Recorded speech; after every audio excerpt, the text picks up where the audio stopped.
Alors moi, je suis une mère de famille. J'ai 40 ans aujourd'hui. Quand j'ai parti mon entreprise, j'avais 32 ans et un petit bébé de 2 ans. Alors, ça m'a pris beaucoup d'audace pour le faire, mais ça m'a permis, par contre, de concilier justement travail-famille. J'ai un baccalauréat en communication. Je travaillais dans une entreprise à Montréal.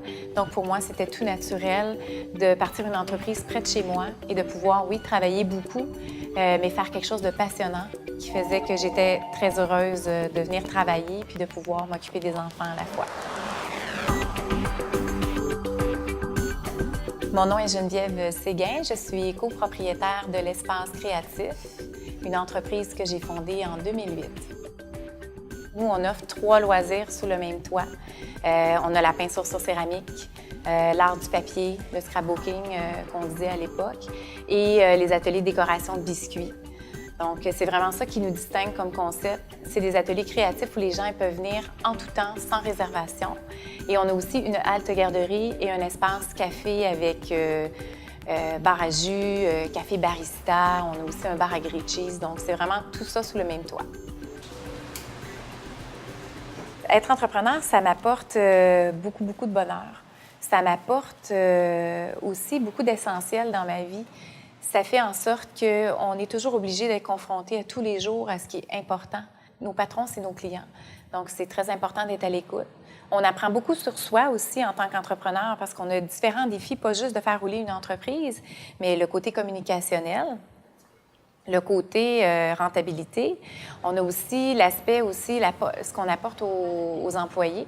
Ça, c'est, tu sais, les ressources humaines, c'est quelque chose qu'on ne sait pas là, quand on va partir d'une entreprise, si on va être bon là-dedans ou si on va aimer ça. Moi, le côté que j'aime le moins, c'est la comptabilité, mais par contre, je suis très fière parce que je peux comprendre maintenant c'est quoi des états financiers, à quoi ça ressemble un bilan et tout ça. Donc, les défis que j'ai eu à relever, c'est vraiment de faire suivre l'entreprise selon les tendances. C'est quand même un défi qui est important, c'est de toujours être à l'écoute de ce qui se passe sur le marché, être concurrentiel, puis de toujours apporter des produits, des services qui répondent à des besoins. Par exemple, on n'offrait pas nécessairement le service des camps de jour quand on a parti l'entreprise, mais aujourd'hui, on a 24 enfants par jour qui viennent pendant l'été, pendant 10 semaines. Donc ça répond à un besoin et en plus, c'est créatif. Donc voilà. On a ajouté des nouveaux services aussi, comme la halte garderie et le bar à grilled cheese. Les gens venaient faire une activité plutôt que de les envoyer à l'extérieur manger. Maintenant, on peut leur offrir quelque chose sous notre toit. Alors, le conseil que je pourrais donner à une femme qui veut partir une entreprise, c'est d'avoir une très bonne idée, mais d'avoir une idée aussi qui va pouvoir vivre dans le temps, être capable aussi d'assurer une pérennité à cette idée-là. Savoir bien s'entourer, c'est très important. Et établir des liens de qualité avec les gens qui nous entourent. Moi, j'ai mon notaire, ma comptable qui me suivent depuis toujours. Ils vont toujours faire un petit plus pour moi parce qu'ils savent que je travaille fort. Les gens y croient. Ils voient que je suis toujours là après 8 ans.